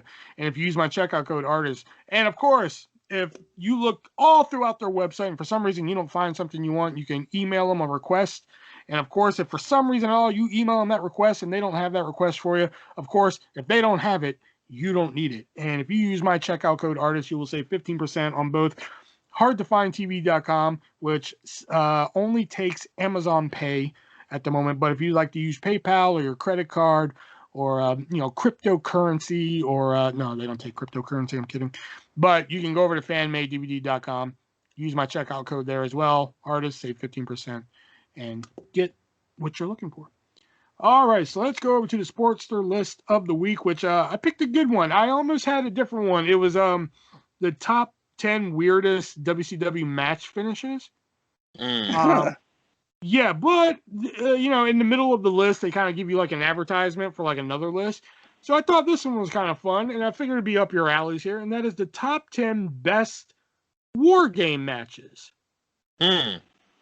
Yeah, I figured this would be up I your am alleys going to here. tell you right now, I have only seen the NXT War Game matches. Admittedly, I've seen those plus like snippets of the others. So, you know. All right, so the Sportster list of the week is the top 10 unique match finishes from WCW. So let's go ahead and get into that. Y'all just ruined my whole shit there. I do really want to watch them, though. I've heard good things about some of the ones from the 80s and 90s and shit. Yeah, I had some good stuff to say. I mean, the NXT ones were in there. Some of them were in there, but like a lot of the classic WCW ones were in there too. And if y'all haven't seen them, then there's really no point. There's really no point. You know. So, but this one might be better because the top 10 most unique match finishes in WCW history might be a little bit better. Y'all might remember these because some of them are pretty iconic. Some of them y'all might not have heard of, but it might be better than the War Games one. All right, so coming in at number 10 is quote-unquote La Parka versus Randy Savage, July 7th, 1997. As we all know, Oh, yeah. matches like Savage versus La Parka were typical on Nitro, with fans thinking nothing of it. However, the ending of La Parka getting the offense before Diamond Cutter. hitting a diamond cutter shocked the world. Fans erupted when Yeah. DDP unmasked to reveal it was him getting revenge on Savage. Shelby, have you ever seen this? No. Oh, All right, let's get a new list going here. No, I saw that match. I was a huge WCW mark, so like I actually saw this when it happened on TV. I didn't see it on TV. I saw it on the Randy Savage DVD set, but Oh yeah, That explains it. still, it was still fantastic. yeah, it was great. It was a great moment because I remember those fucking matches they would do like on WCW Nitro and shit. Like because like back then in WCW at least, just about I would say like 95% of everybody got an entrance. It wasn't like WWE where like here comes Stone Cold Steve Austin already in the ring. It's Yeah. Steven Blow. Marcus. Yeah, Yeah. it's but like in WCW, here comes La Parka, and you're like, oh cool, La Parka, what's gonna happen? And then out comes Macho Man Savage, like, oh shit, I know where this is going. I know what's gonna happen now. Exactly, and this is one where they flip the script on you and Yeah. shit. So it was really interesting to see those back in the day. All right. Coming in at number 9 is one that not even I am aware of, and that is Rey Mysterio versus Super Calo from Fall Brawl 96. And what is different about this is that Super Calo is one of the most overlooked members of the Cruiserweight division at the time. Fall Brawl 96 was his biggest match in a singles role against Rey, which that tells you something. The show had 2 rings for the War Games main event, but Mysterio used it for the shocking finish here. Rey jumped over from one ring to another, utilizing the ropes before hitting the Hurricane Rana for the win. That sounds wild. Yeah, I love it when like they use the second ring when they're not part of the War Games match. I always thought that was really cool. Yeah. Yeah, that one. Okay, that was pretty short and sweet. This one right here, I think we'll have some shit to say. This is a good one. This is a fun one. Kevin Sullivan versus Brian Pillman, Super Brawl 96, the famous I Respect You, Booker Man match. Oh. I respect you, Booker, man. Yeah. Pillman made it clear he wasn't following the rules and eventually gave up on his own accord after a few minutes by stating, I respect you, Booker Man. Sullivan's role booking the show was referenced as Pillman walked out to sell the gimmick in a way that was not done in a wrestling promotion at the time. Wow. Have we ever seen this? No. What? I've seen clips of it. Yeah, I think that's the only thing I really remember from this match, because I think it was a strap match at first, right? I can't remember. But I do remember the "I Respect You" Booker, man. That I remember. Because this was like really shortly before he took off to WWE. Yeah. All right.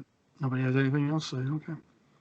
All right. Coming in at number 7, Goldberg versus Raven. Nitro, 1998.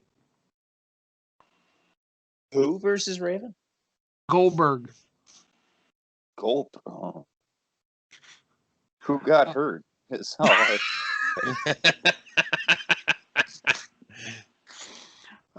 William Regal's career. That's who got hurt. Yeah. Oh. Zing. Brett. I know Bret Hart got hurt. Ain't that a kick in the head? Oh.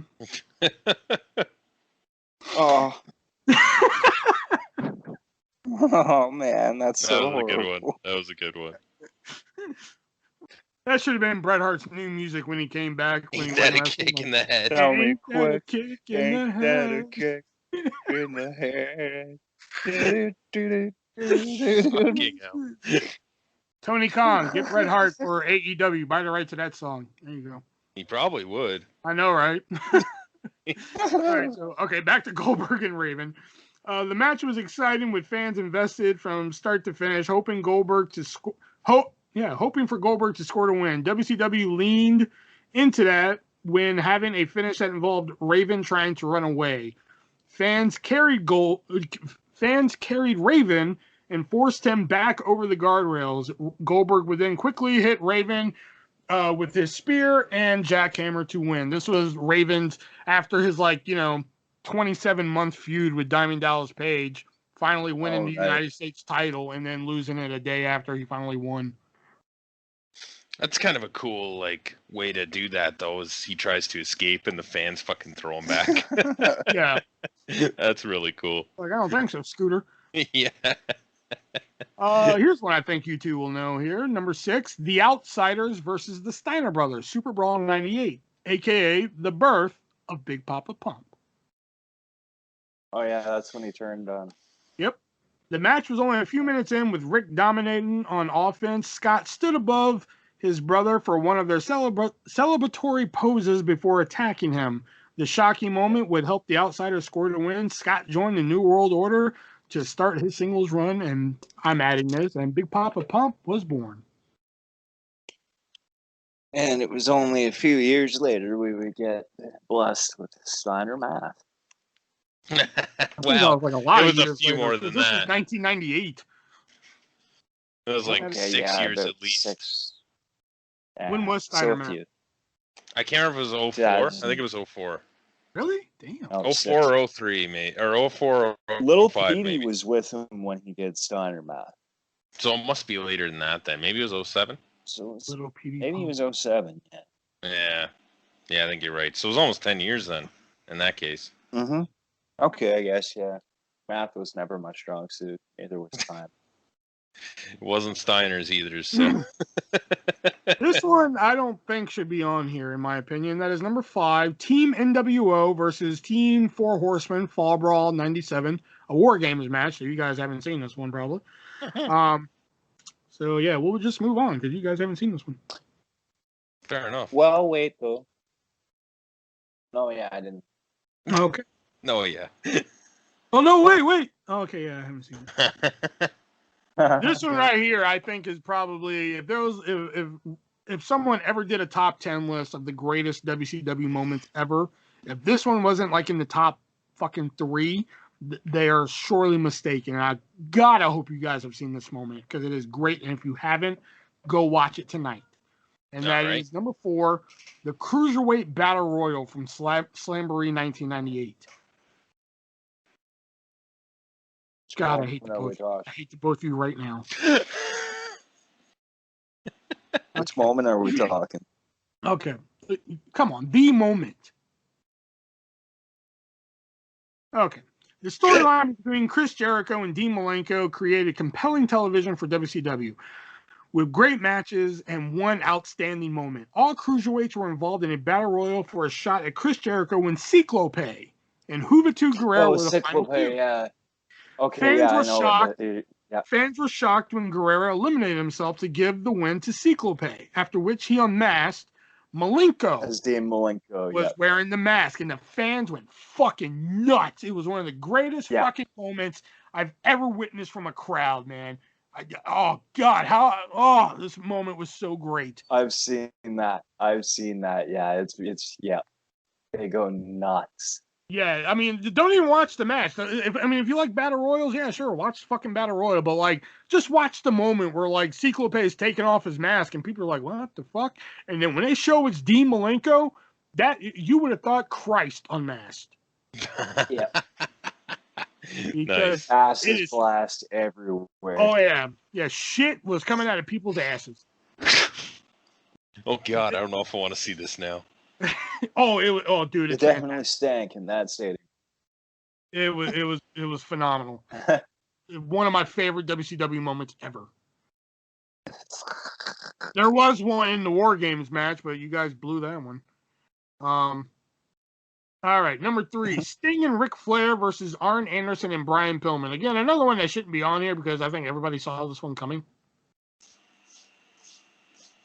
Flair convinced Sting to tag with him at Halloween Havoc 95 when facing former teammates Arn Anderson and Brian Pillman. The finish saw Flair getting the tag from Sting and immediately attacking him.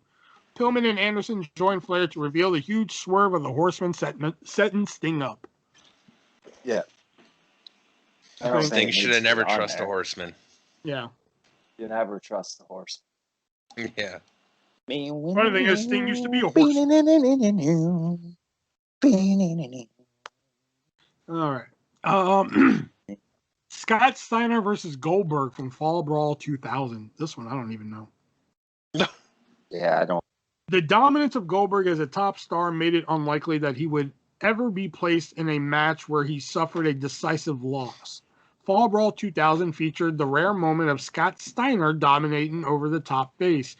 The use of a steel pipe did provide help, but the lack of rules in the no DQ match made it legal. Scott used the pipe while locking in the Steiner recliner submission for a brutal submission finish. Goldberg passing out ended with the most decisive loss of his WCW career. I don't really have much to say about that. All right, this one I think I swear to God, Shelby, if you haven't seen this one, I swear to God, and you're a goddamn liar if you haven't said you've seen it. And that is Kevin Nash and Scott Hall versus Sting, Luger, and Savage at Bash at the Beach '96.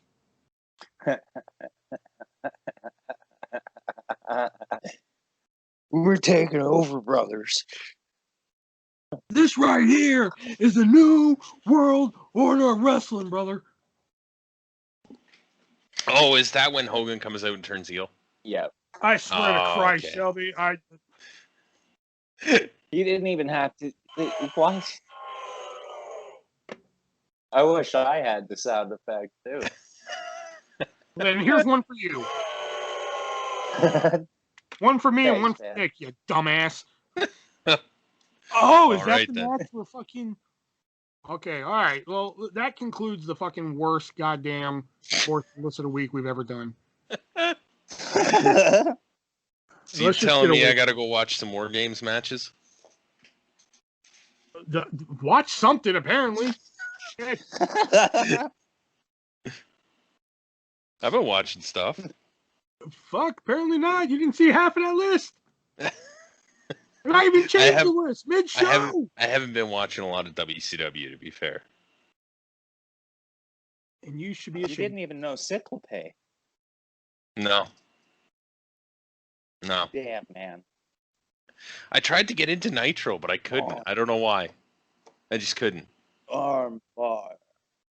Like, how do you not know? Arm bar. I was watching like early '96 Nitro, and it just Savage and Hogan just screaming at each other, and I just like, I don't know. I just got sick of it. Yeah, you used to that after a while. You kind of miss it when it doesn't happen. Fair enough. It's like Triple H's long promos on Raw. Yeah, yeah. No, when they were new, it was like, man, another 25-minute Triple H promo. But then when they weren't there, it was like, man, Raw used to really be different. Yeah. Like you used to miss it. I don't know. I am the game. I won the belt. Where's my wife?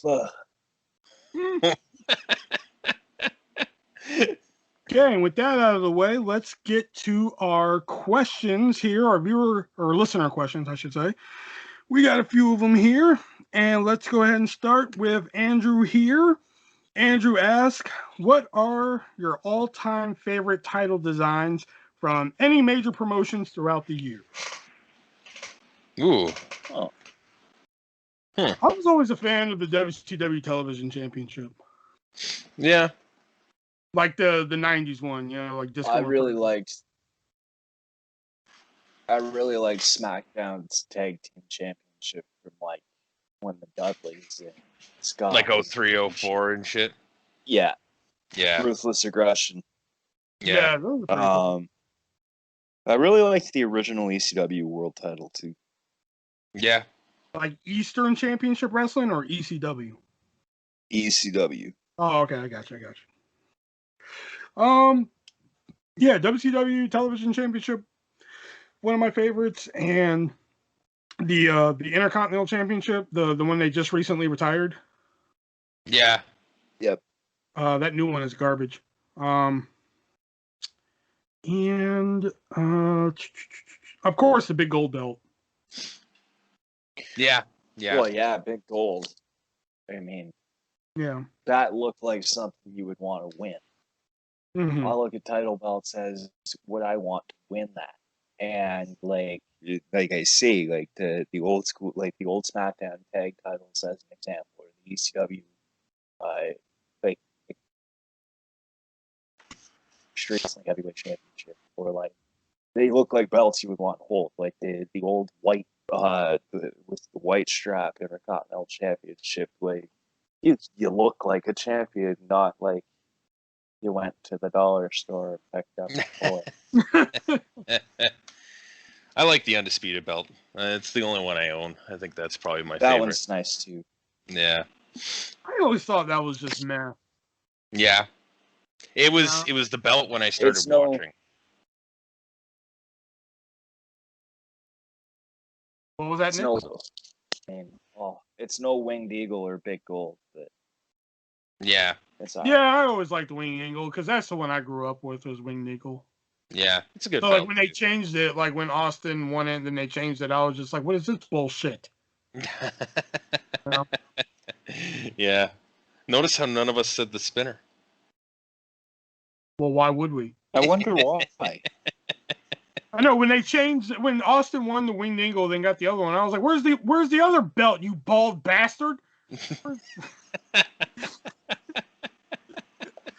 You bald bastard. All right, Andrew asks, who is going over if all three of you had a legit three-way dance in the squared circle? I think that's an easy one. All right, on the count of three. On the count of three. 1, 2, 3. Me. Artist. What? Wait a minute, who did Nick say?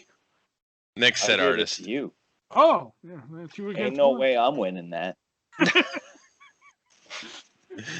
It depends how much I piss you off beforehand. I don't know. Nick's like half cyborg now, so.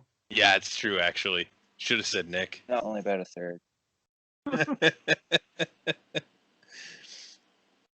All right. I actually have wrestling experience. Although we could run that simulation. I do like in the Wrestling Revolution mobile game. I do have us as characters, so maybe we can run that simulation and post it. Nice. I do have wrestling experience too, by the way. Yeah. If you got the opportunity to hit the ring tomorrow and the promoter asks what your entrance music is, what do you tell them? Basically, what's your wrestling entrance music? This is the easiest question I've ever had, and that is Papa Roach's Getting Away with Murder. Why is that funny? Because it's you. It's just a fucking badass song, like the opening chords and shit of that song. Oh man, shit. I've always had that as like my theme song and shit. Fair enough. Fair enough. I'll go with Highway to Hell by AC/DC. Not TNT. No, that song's overplayed.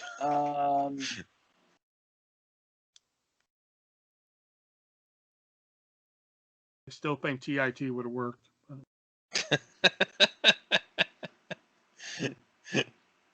Why Nick thinks of his answers, I want to reference that when we played. Think about this. Well, why Nick thinks, I'll tell this story. When we played Fantasy, the fourth one that we mentioned sometimes, Alex and Shelby came up with this tag team of John Cena and Ron Killings, and they were going to call it TNT, Thugs and Truth. Well, we did, but yeah. Yeah. And I was obsessed with this idea of coming up with a team called TIT, Tit. Yeah. And I was like, dude, y'all can use Tit, Thugs in Truth, IN, Tit, you know? And they're just like, well, that could work. I was like, yeah, it could work. Go for it. And I was so selling this idea of Thugs in Truth, TIT, you know, like TIT, you know, big old tits, T. Like I was selling it so hard, and like they were debating it for like a half a second, but they eventually went with TNT, and I was so fucking mad. I eventually got to use TIT, but it didn't, and then I eventually turned on the fucking team too. Yeah, and like the same night. Yeah. Yeah, that was an interesting thing, and then the team kind of just disbanded. I turned on the team, didn't tell nobody else turned it, and then the team just said, fuck it. Yeah, pretty much. Because I always thought it would make good entrance music. Macho Man by the Village People.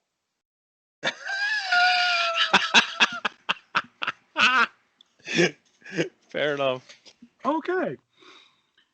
Yeah. All right. And Andrew and also another person asked the same question. I won't say their name because you two are going to love their name. But what is your favorite merch or wrestling collectible that you have ever owned? Obviously, my title belt, and I don't think there's any question. I don't know. I don't know. Like some of my T-shirts, I really like. I don't know if you'd count it as wrestling merch, but like my board game belt that I recently got. It's not really wrestling. I would say my my Cactus Jack or my Mick Foley. Yes, like signing it as Cactus Jack, Mr. Sacco. Wow, he signed it as Cactus Jack? Yeah, he signed it. He signed it as Cactus Jack. The signature says Cactus Jack on it. Oh wow, that's different. Yeah. Yeah.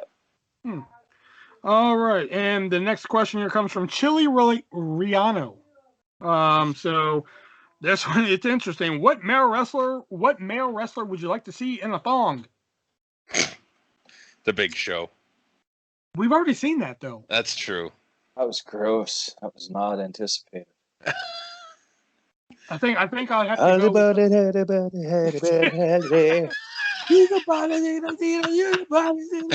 Yeah, actually, you know what? That's my answer as well. I think I'm gonna go with Pete Dunne. I think he has the cheeks for it. All right then. Maybe Sunny Kiss.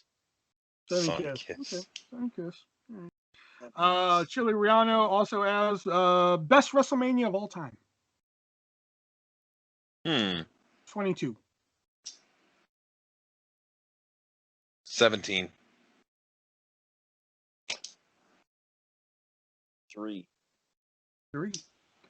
I only say 22 because, like, 22, every match on that card has a stipulation except for, like, one. And technically, it's still a stipulation. It's just a handicap match. Yeah. Yeah, that's true.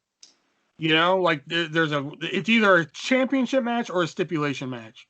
You know? And that's what I love about it. And, like, most of the matches on that card hit. And, like, people rag all they want on the Boogeyman and Booker T and Sharmell, but I still dig the match. So It's fun for what it was. Yeah, it's the Boogeyman. Come on. It's coming to get you. Okay. All right. You could spend the day with one wrestler. This is also from Chili Rihanna. If you could spend the day with one wrestler, who would it be? Rob Van Dam. That is a great answer. That is a great answer. David Arquette. Of course. Oh, man.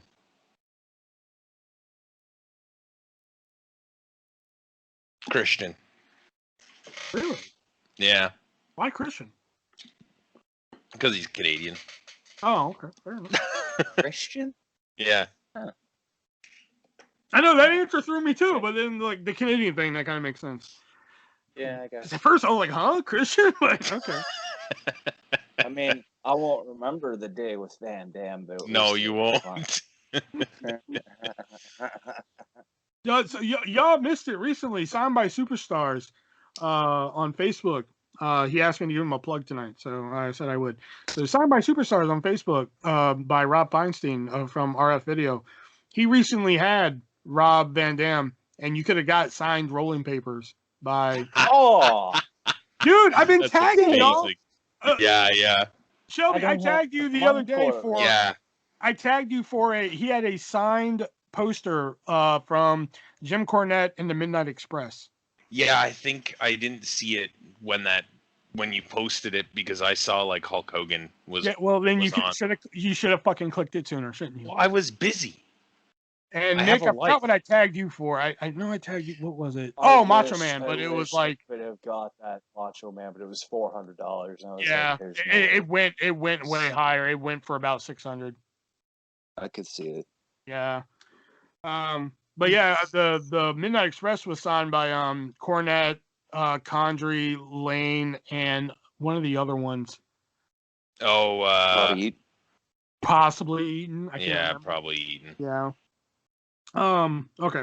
So yeah, Signed by Superstars on Facebook, just so you know. Okay, and this other one from Chili Rano. Do you think The Rock actually has bull balls? no. Yes. Just to be different. Okay.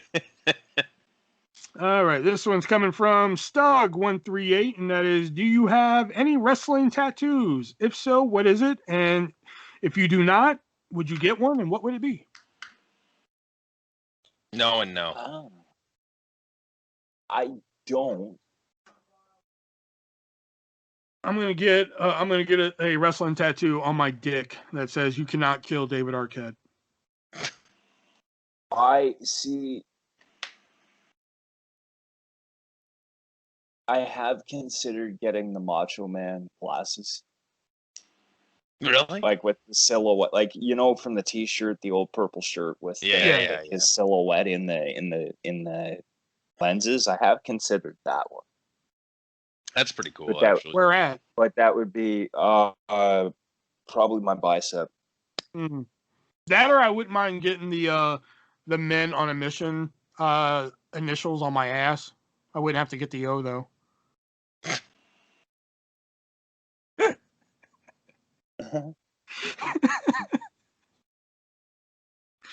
I was hoping for a bigger reaction on that, but okay.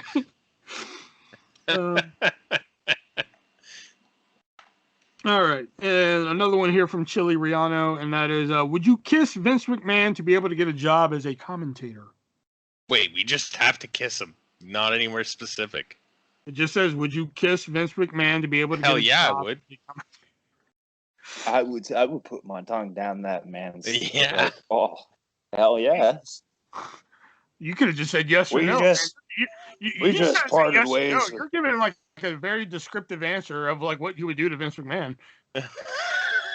We just parted ways with Adnan Park, pal. You want a job? Why, yes, I do. You gonna give me a kiss?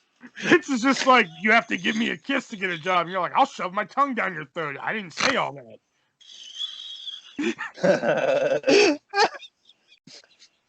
I just said you had to kiss me. I'll still shove my tongue down your throat.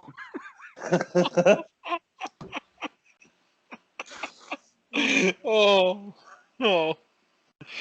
I don't know if that would taste too good though. He is like 100 now. Jesus. Who cares? Do I get to say whatever I want? Yeah. Yeah. Do I get to wear your blazer? You can even wear my blazer. Okay. I love that so Oh, much. fuck, that was my vintage pick of the week last week, was that fucking segment. Shit. I fucking remember this shit. Oh man. All right. Next question. I can even wear your blazer? You can even wear my blazer. I'm in.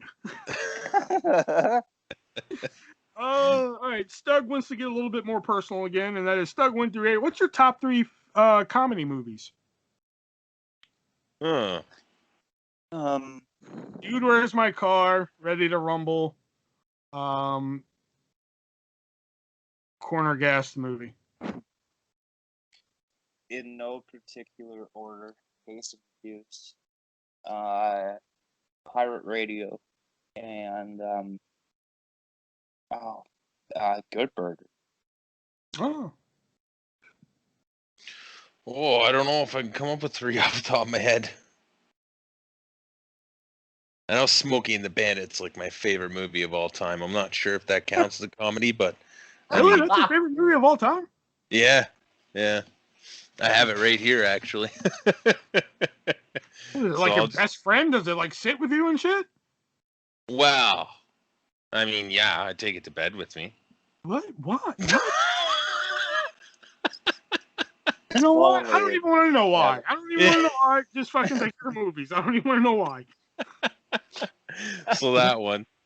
And he said that so naturally too. Yeah, take it to bed with me.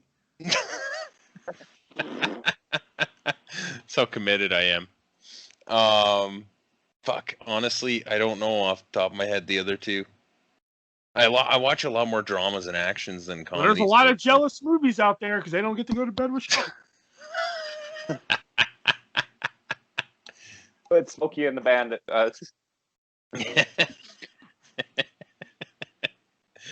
Oh fuck! Oh my god. Somewhere Casablanca is pissed. I don't think I've seen that movie. Casablanca's sitting on the shelf with its arm crossed, like, I don't get to fucking go to bed with show me. I don't think I've ever seen that movie. All right, I'll pick a comedy movie. Fucking Anchorman sitting on the shelf. I don't get to fucking go to bed with show me. What kind of shit is this? I don't see any leather-bound books in Smokey and the Bandit. That Anchorman joke. Oh. I was like, what? It was an see. I was trying. You tried. Swing and a miss. All right, Stug 1 through 8. Have you ever had any paranormal? Have you? I read it wrong. Have any of you experienced any paranormal phenomenon? If so, what is it? Which is weird that he asked this question because I was literally just talking about this on my Sunday live show. No, that's probably why he asked this question then. Yeah, but if he asked about it and I was talking about it, then he was there for it. Well, but he didn't hear us. Oh, that's true too. Yeah. I'm not certain it was, but when I was in my late teens, I was working at a museum, and there was this, so museum itself is a small town museum, and it's like the building itself used to be an old blacksmithing shop, and a family used to live in the upstairs portion of it. So the shop was downstairs and the house was upstairs. Well, we had this carriage as an exhibit in one of the rooms upstairs, and there was one day I was working overtime labeling, and I heard this crash. I was in the office. I heard this crash, and it didn't make sense. Nobody else there. We were closed for the night. Like I say, I was just doing labeling. Well,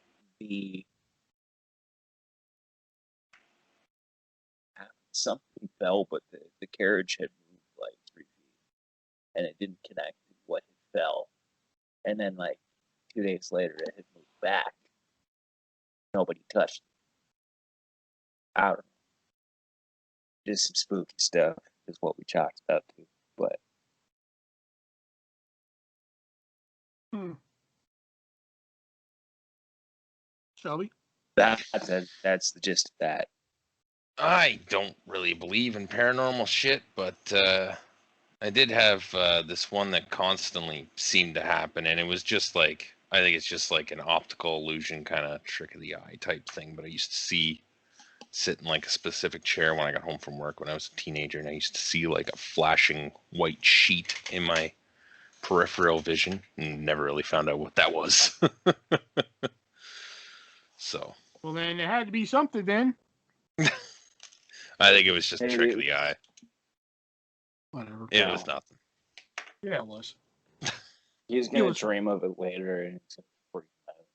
I know it was something. He just doesn't want to admit it.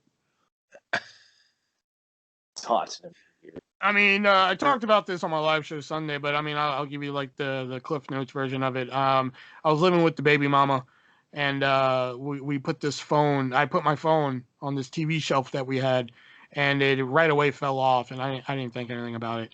And she was like, "I'm gonna go to the bathroom." I was like, "Right on." So she goes to the bathroom, and I put the phone right back on the shelf again, and she, I hear the toilet flush and whatever. So like you'd have to see the hallway to really get it, but like she can look down the hallway and see me. So like all of a sudden I see the phone just kind of shift on the shelf by itself. And at first I was like, I didn't see that, did I? Then it did it again. It shifted by itself closer to the edge of the shelf. I freaked the fuck out. Yeah, I bet. And like she's looking at me down the hall, and I'm like, ooh, ooh, because I jumped out of the bed and shit, because I was just like, holy fuck, I've never seen anything like that before. And she's like, what? What's wrong? And I was like, the phone, it moved and did this and such like that. And then once I calmed down, I was like, wait a minute, there has to be, sometimes there's a reasonable explanation for shit, you know. So I put the phone back up there and I started walking past the shelf. I started jumping up and down next to the shelf. I started throwing shit on the floor next to it, trying to create a vibration that would explain why this phone fell off the shelf. And I cannot recreate it. So I was like, that's weird. So now we put the phone up there again, and the baby mama's sitting out there with me, and we're just staring at the phone. And all of a sudden, again, it doesn't move as much as it did the first time, but it moved again, and that was it for her. She was done. She was like, I'm not sleeping in this room tonight. Good night. And Wow. it was her Holy house. shit. Yeah. So, Her house. all right. And the next question here comes from Dr. Proctor's Rectum Rockers. Nice. He technically has two, but we answered one of his earlier, which was what's your favorite piece of wrestling merchandise that you own? So the last question here is rank these factions: DX, NWO, Nation of Domination, Four Horsemen, and Evolution. Horseman's number one. Really? You think so? Yeah. Yeah. I And say we got- NWO. I say NWO is number one. Nah. Yeah, I put NWO 1, The Horseman at 2, DX at 3, NOD at 4, and Evolution at 5. I say NWO 1, DX 2, Four Horsemen 3, Nation of Domination, then Evolution. I'd go Horseman, NWO, DX, Evolution, Domination. Why Nation of Domination last? I like them, but I thought Is it because they're Evolution was black? Domination. better. There were black people in the NWO. Yeah, but you're putting in all black plus Owen Hart at the bottom. It's because of Owen Hart. He's not a nugget. But the original Nation of Domination also had white people. You also had Crush, PG-13, JC Wolf, Yeah. and ICD and shit. Yeah. Wolfie D and JC Ice, I mean.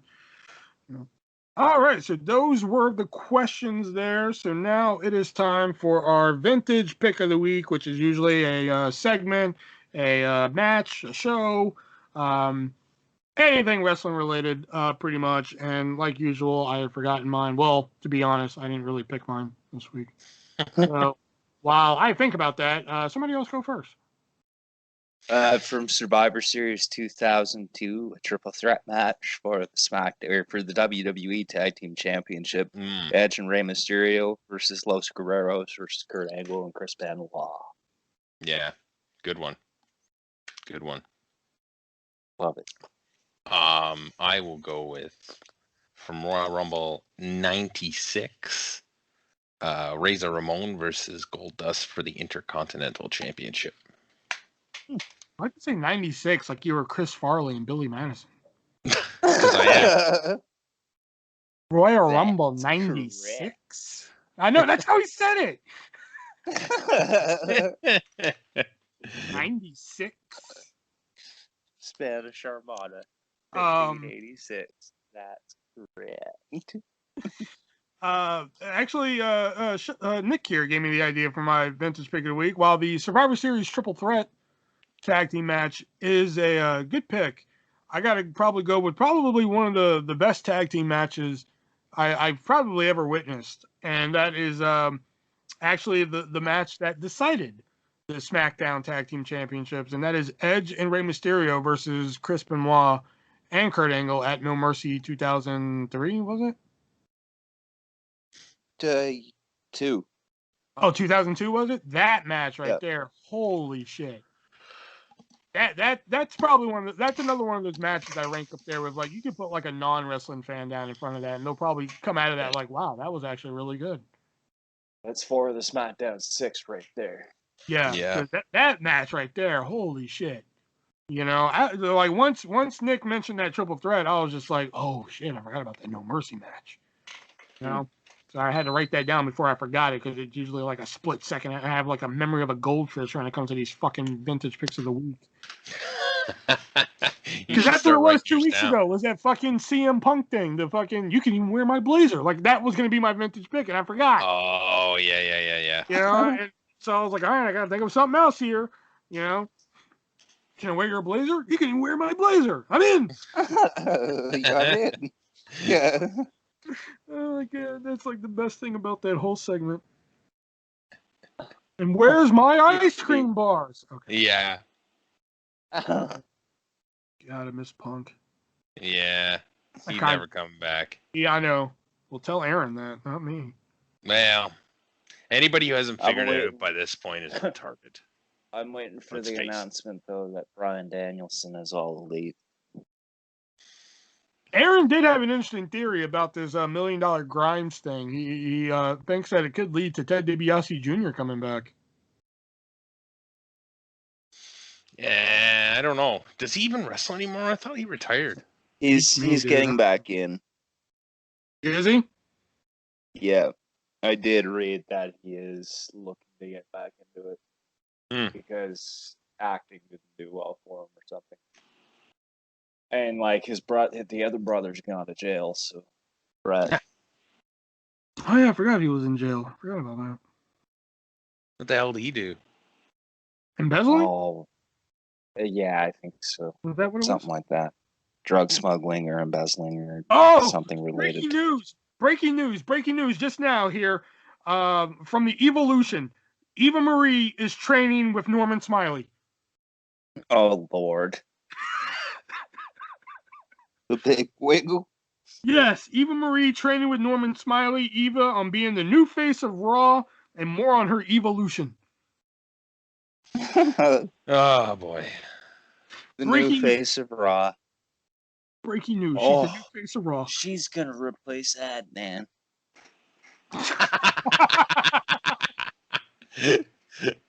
How great would that be? Oh, it'd be phenomenal. Holy shit. All right. There is the bell, so you know what that means. That signals the end of the three-way dance, and not a terrible show, but not a great show either, in my opinion. I mean, y'all pretty much killed it with the sports their list of the week there. Yeah, never heard of that. Oh no, never heard of that either. Oh no, oh no, never heard of that. You know. But yeah, it's our big 10th episode here, and hopefully, if I get the shit under control, you will be hearing this on not only my page, where I've been posting stuff, but you will also be hearing this on the official Three-Way Dance Wrestling Podcast YouTube page as well, where you'll be hearing the full show, and I'll be pulling a corny there and be posting like little snippets of past episodes, little snippets that I find funny or interesting, such like that. So if I get that right, because I just need to verify a couple things there. So, until next week, guys, remember to leave some questions down in the comments down below. Please stop waiting until fucking Monday to do it. That would be great, because I'm getting tired of it. It's like trying to fucking get money, It's like shit. It's like trying to hound money from people, man. Like, hey, leave some questions. And then, like, finally fucking Monday is when people are like, oh, here's the questions. Like, shit. Like, fuck. Just do it when you listen to it. Shit. Hey, man, sometimes it takes time to think of a question. You Hey, got to man. get the right one in. Hey, man. Shut your fucking mouth. Rude. All right, guys. Until next time, I'm the ArtistVersion1, and for Shelby and Nick, be breezy.